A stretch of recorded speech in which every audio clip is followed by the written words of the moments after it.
What's going on, y'all?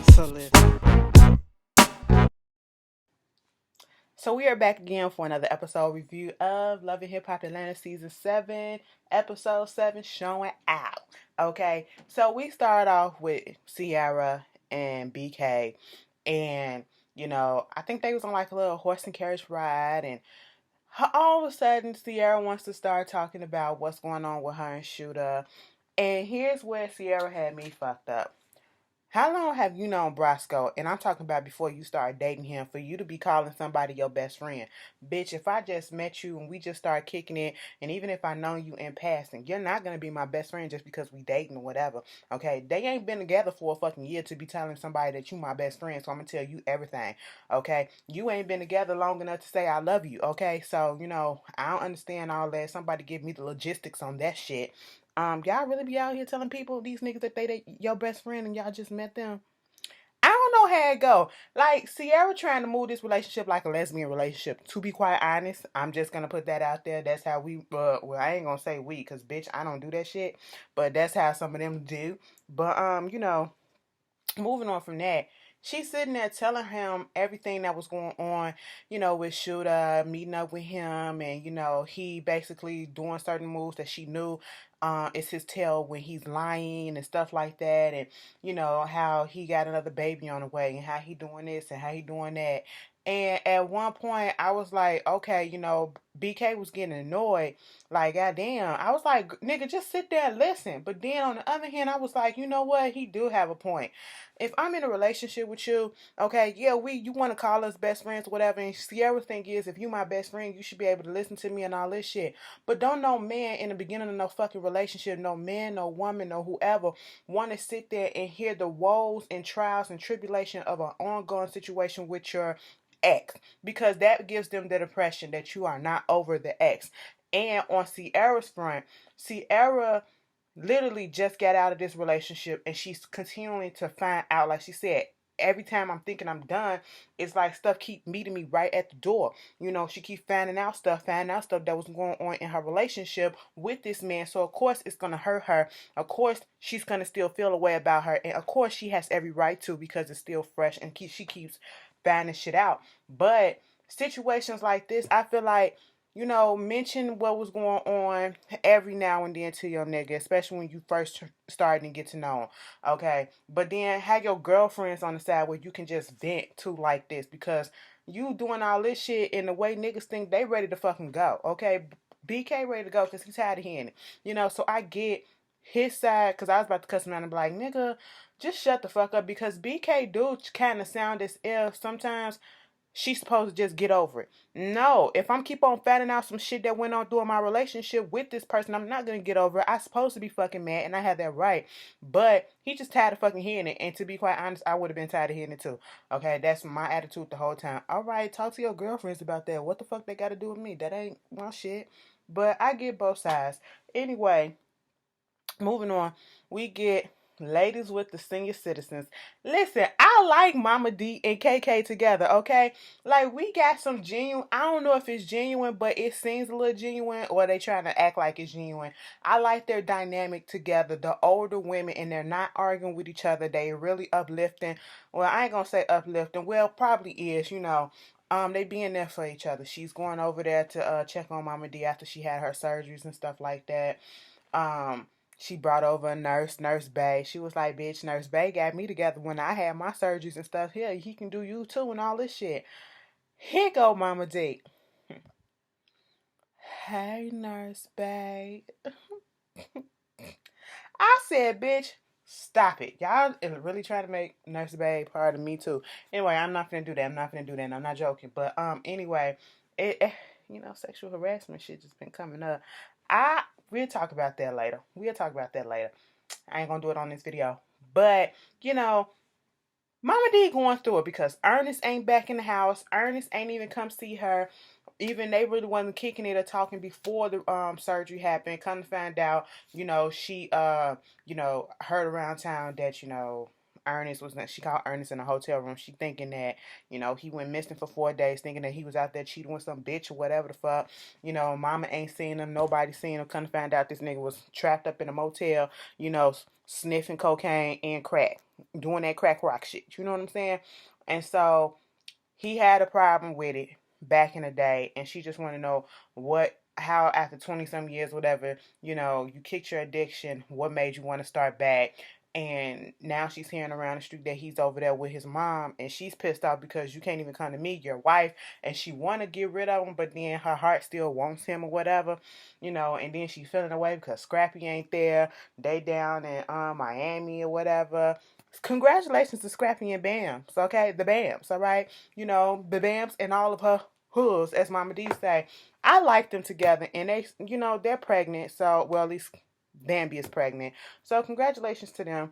It was just a cute little conversation because, Karen wanted to talk about Scrap.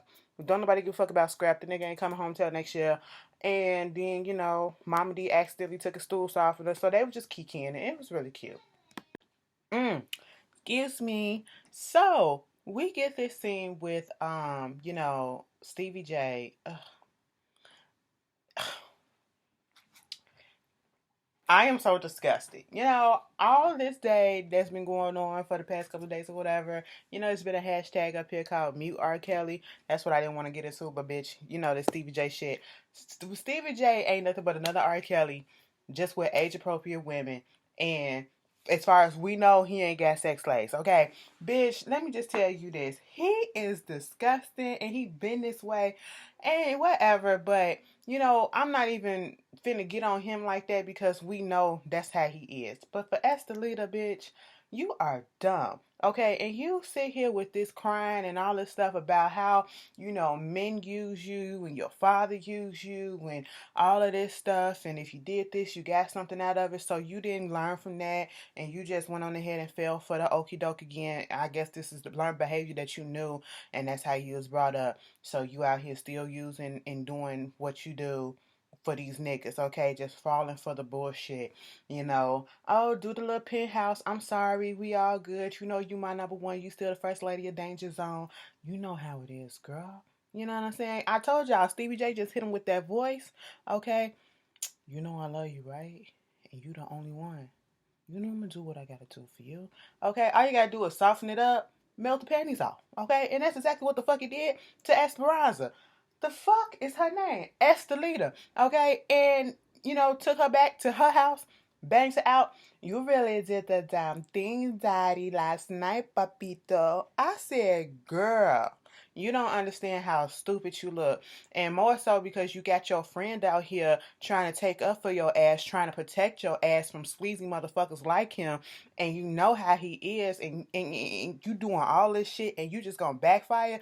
Just backtrack on that ass. Okay, well, I should say backtrack on that it, bitch.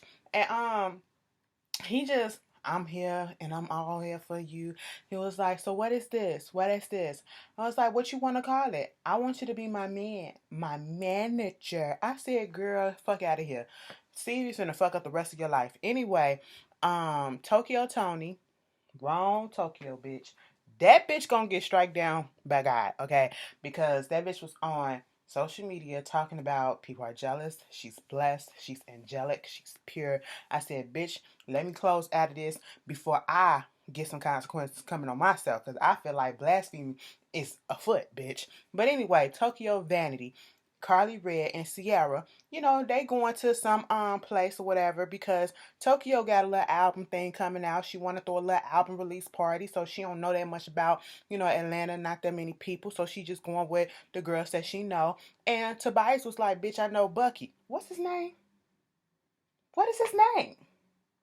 Bachi. Okay, I know Bachi. All right, so Bachi is one of them best, promoters out here in Atlanta. So I'm gonna hook you up with him. They go out there, talk to him or whatever. Come to find out this, she realized this is Keely's man. Okay, and she was talking and all this shit. And everybody was getting it in, okay, so we're gonna have this, we're gonna have this. She was like, okay, everything could be good as long as you don't bring your bitch in here acting and control your bitch. I said, first of all, let me just tell you, you notice how Bachi didn't say shit about her calling her a bitch, okay? Now, I would have felt the way. I would have been like, I understand she came at you wrong or whatever, but what you ain't gonna do in my presence is call her a bitch, okay? You're not gonna call her out her name. That's not what we ain't gonna do. Bitch, I'm protective of minds like that, okay? I don't give a fuck what they do wrong. If somebody gonna call her a bitch, I'm gonna call her a bitch, and I don't even call them bitches, okay? I will not call my boo a bitch. Nah, nah. And I ain't gonna let nobody else call her a bitch. Okay, so what you doing? But anyway, he knew. It was like he knew because he wanted to call. I took that as Bachi knew, and Bachi been wanting to call that girl a bitch too. So he just let somebody else do it. That's what it felt like. And so, it was like she can come, but as long as she don't bring no drama and all that stuff, it's whatever. And then Ciara, guy, this is your second season on here. You mean tell me you don't understand what's going on and how to get these lines memorized and make it sound natural? So I never knew that this was Keely's man, Bachi. So I met up with him and I realized that, to be with Keely, he is actually a cool dude.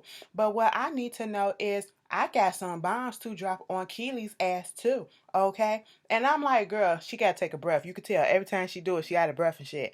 And kind of find out Carly Red was looking like, what the fuck? Carly Red is out the blue in this time, okay? They drop bombs, all right? Come to find out, Keely is a side chick to Botch. And Ciara been do about this, but she said that wasn't her business, so she stepped the fuck back. But since the bitch want to be all up in her face and talking shit about her in front of her friends and stuff like that, so let me drop this bomb. And I know the bitch who it is, too. Okay, her name Crystal. Then, Keely, not Keely, Tokyo want to put out there, bitch. Well, who her baby daddy is, Blue, and she be playing with the kid, holding him hostage for him. Blue from BMF, bitch. I know Blue. That's Carly Red. You know what? See, I think I'm gonna have Blue as my +1. Now, for once, I was here for Carly Red and her messiness. Okay, Ciara finna bring Crystal. Okay, and Carly Red finna bring Blue to the fucking party, and I'm here for it because I don't fuck with Keely. She needs somebody to take her ass down. So you got Just Brittany meeting up with Ciara, and I'm like, what the fuck is this? Like y'all trying to integrate her back onto this show? Like it's just too many people, too many storylines that don't make sense. How all of a sudden everybody know everybody? Okay, we gonna work with that.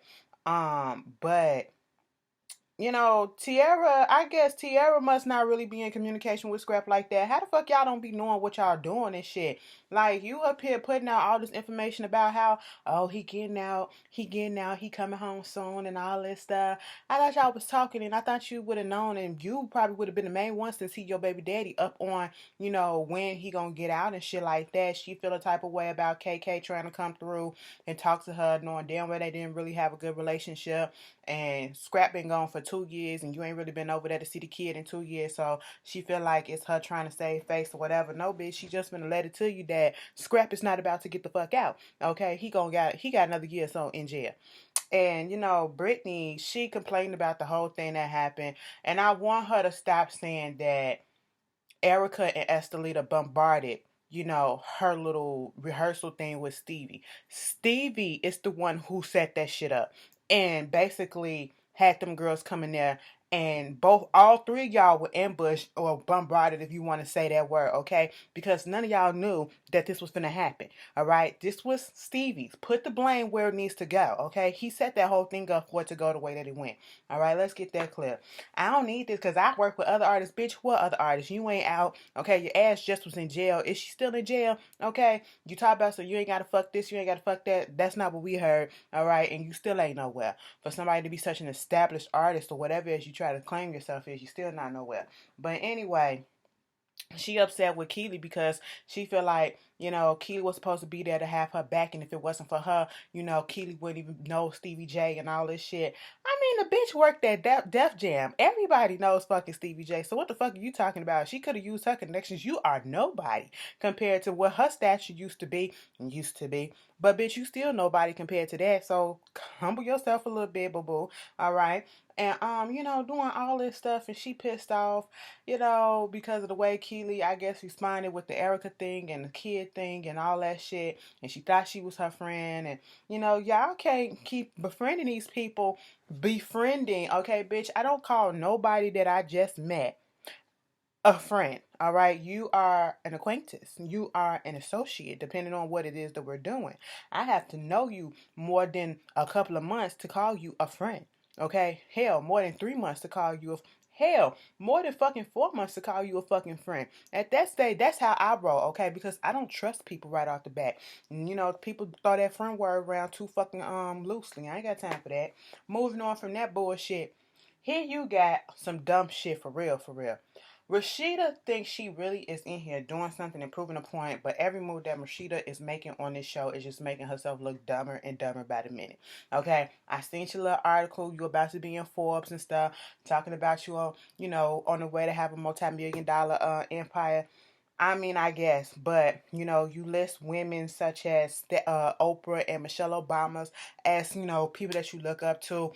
Bitch, if you want to follow on their path, you see what the fuck they doing. They ain't got dick troubles like you got dick troubles, okay? They ain't got outside kids coming in and they ain't on no fucking TV making themselves look stupid as fuck with a nigga that got outside babies and shit like that. But anyway, that's neither here nor there. She is literally blue taping the house down trying to, divide boundaries. I said, bitch, make the shit a little bit thicker so y'all won't be close together, because even if she put that fucking blue tape on that damn, what is it, ottoman or whatever the fuck it was, that chase in the middle of the goddamn floor, so he could sit right there, you could be sitting right there, y'all still gonna be touching each other, so what the fuck was that purpose? I said, bitch, Rasheeda, if you don't get out of here for doing this dumb stuff, you are too old to be acting like this, alright? Since Kirk bombarded his way back in here, he didn't bombard his way. You let him back in. You could have said no, bitch, and you just said, you know what? Okay, because I do miss you here and the kids do need you here. That's what you did, okay? So stop that. And then you want to put, the trainer in the fucking video and all that shit. D-Lo, he want to get in his feelings because of it. What they got to do with it? Why I'm your manager and I say that you can't do this because this is this. Let me just tell you this. See, this is where shit get fucked up. And I think people forget what a manager does. A manager is hired by a particular person, and the manager works for that particular person, and that particular person can agree to do whatever ideas that you come up with. That don't mean that they have to do it, because it's what they say. It's what best they feel fit for them, and that particular person, which would be the client, can fire the said manager. Okay, and I guess Kurt don't understand that because they're married or whatever the fuck, but she can fire you anytime that she want to. Is she gonna do it? No. Just like she's not gonna kick you out. That's why he continues to do the stuff that he does. Okay. He hasn't met the child yet. Well, again, but they gotta figure out that situation. I'm just sitting here looking at Rasheeda and Kirk like, fuck off my TV screen, please. So Mimi, Keely, and Just Brittany, they going to look at some space, all right, for this showcase, all right. Erica Mena is not going to be in the showcase. She ain't got shit prepared. The bitch never was going to be in the showcase because she ain't trying to embarrass herself further. She knew when to step the fuck back. So Keely is there and she feels the type of way. Well, mostly just Brittany feels the type of way about Keely, taking up for Erica and saying that, she was wrong for saying what she said about her son, which she really didn't say nothing. So she said something about Erica. She didn't say nothing about Erica's son. Yes, the son was mentioned, but she wasn't talking negatively about the son. Let's get that straight. And that's what they got everything fucked up. Okay, y'all too fucking sensitive. But anyway,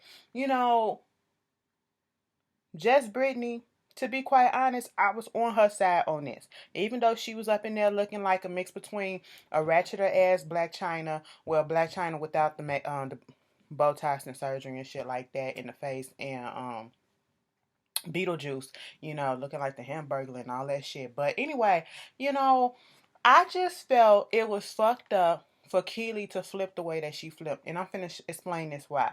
First of all, Estelita and Stevie J come up in there hand in hand, all good. Mimi looking like, ain't this about a bitch? Should have known.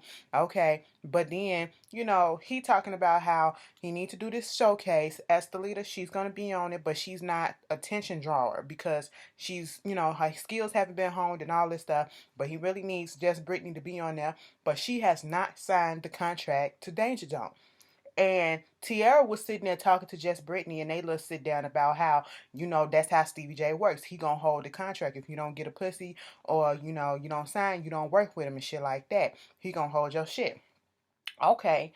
But, to put this out on TV, this just goes to show how he just don't give a fuck. And I guess people don't take Stevie J seriously in the industry no more because who would want to work with somebody and ain't nobody coming to his, saying that, no other producers or whatever in the industry coming out saying what he's doing is trifling because y'all out there doing the same damn thing. He just putting this shit out there on the fucking TV. I hope y'all watching this shit regardless of how fake and fuck this is, that y'all women especially, y'all trying to get up into these industries like this. I hope y'all see what the fuck is going on and y'all move accordingly, okay? Not to their shit, okay? Be a little bit smart about this shit so you won't get trapped the fuck up. This is where Keely had me fucked up because, Just Brittany wants to be on this showcase and she said she's not signing that contract. Bitch, I wouldn't sign it either because it's a bad fucking contract and you're not finna, lock me into some bullshit and I know you ain't gonna do shit for my career. Okay? Moving on from that, when they was talking about it, it was like, how long has she had the contract? 4 months. Well, how come you haven't signed it yet? Bitch, you were supposed to be there for Keely, right? I mean, for Just Brittany, right? You flipped that shit and you're trying to get into cahoots with Stevie, and it just seemed all type of shadies or whatever. You used to work on Def Jam, used to. We don't know exactly what it is that you do now, and I guess she trying to get a job or something. I don't know because she want to put out there. This is what I do. This is the entertainment business. This ain't you ain't got no friends up in the entertainment business. Well, bitch, you just showed that. We already fucking knew that because you're trifling as fuck. Why would you have this girl? Did you even sit down with the girl and look over the contract and realize how much of a fucked up contract it is? Okay, that's what irked me about that whole situation. And then Just Brittany was trying to speak about the contract. Why are you voicing your opinion about the contract? Let her speak as to why she hasn't signed the contract. Okay, you shut the fuck up. This ain't got shit to do with you right now. This is about her and Stevie J in the contract. You are not the client, okay? You are not her. You're not representing her or anything. And she made it as if she was. And I'm just sitting here like, Keely, shut the fuck up, okay? Then you want to go in about the girl. Rick Ross don't even follow you on Instagram. So the fuck what? So the fuck what? Like, y'all take that shit too fucking seriously. Come on, okay? It was just stupid. And then when Jess Brittany said, fuck this shit, I ain't want to fuck with y'all no more, whatever, I'm out. And Keita was like, the girl is disrespectful as fuck. She this, she that, she that. And I'm sitting here because she didn't go with what you wanted. Bitch, shut the fuck up. See, this is how artists get fucked up. Because you got all these people in the middle just coming in trying to put this influence in your ear. And you got to stand your fucking ground. I said, you a trifling ass bitch, Keely. You need your ass whooped. So we get this scene with, okay. We get this scene with, what's her name? Jessica Dunn. She is so country. It's like, the pregnancy is just bringing out the extra accent in her country twang and shit. I can't even get up and get nothing to eat because I be so goddamn tired because this motherfucking baby is up here playing on my motherfucking bladder, Sean. The fuck is going on? It's cute though. He got accepted to this little G League, whatever. He got to leave for 4 months and her whole thing is she just want him to be there and he doing what he got to do for the family so they can be good, and he's pushing for her to make up with her mom or at least sit down and have a conversation because the mom still don't know that she's pregnant. Moving on from that, young Jock got a new venture, okay, because of the little hairstyle that he decided to open up a salon. Okay, that's cool. And they get there, it's not ready, but of course the niggas they clowning him and shit like that. And they get into talking about their relationships. BK talking about going with Ciara. Oh, so that shooter joint that used to be shooter joint. But you know what? I'm out here dating. I'm seeing a couple of people, whatever. I'm seeing this other shorty. But they both already talking about being in love and shit. They was like, wait a minute, what? I said, bitch, first of all, I thought he said he was in love. Then I had to rewind and realize that he was saying that he's also talking to somebody else until Ciara figure out whether or not she gonna be serious with him and fucking stop talking about Shooter. And they both fell in love with him, said the L word to him already, and he got to be careful with the situation because the other girl, knows Ciara or at least used to be acquainted or friends with her. I said, bitch, if it's the bitch from the shop, Shan, okay, or Mariah ass, please don't let it be Mariah ass again. I said, that is some dirty shit, bitch, and he knows it.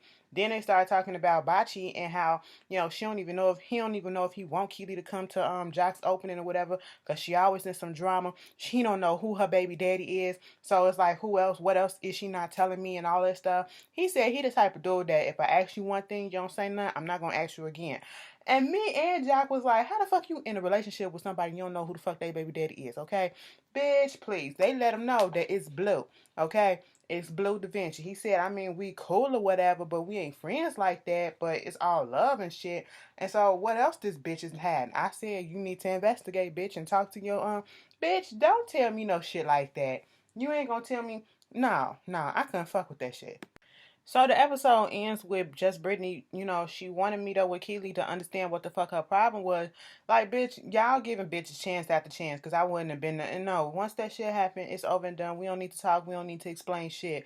I don't want to fuck with you right now. You supposed to be there, helping me out, but you looking like you out for self. And then Keely talking about something, you just too hard to work with and stuff like that.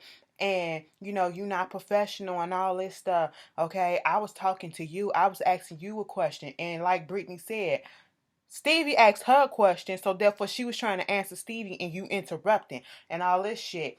And to hit them low blows, you talking about just Brittany hit low blows, bitch. You hit low blows, talking about she a stripper and all this stuff. But then when just Brittany just said, well, we ain't got nothing else to talk about, I'm done and all that shit, she gets up and you throw the water at her, throw a fucking glass at her, but yet you want to call her unprofessional. But you professional, that was a professional act. Bitch, get the fuck out of here. Detroit my ass. Y'all should be fucking ashamed. Y'all claiming these hoes in y'all city.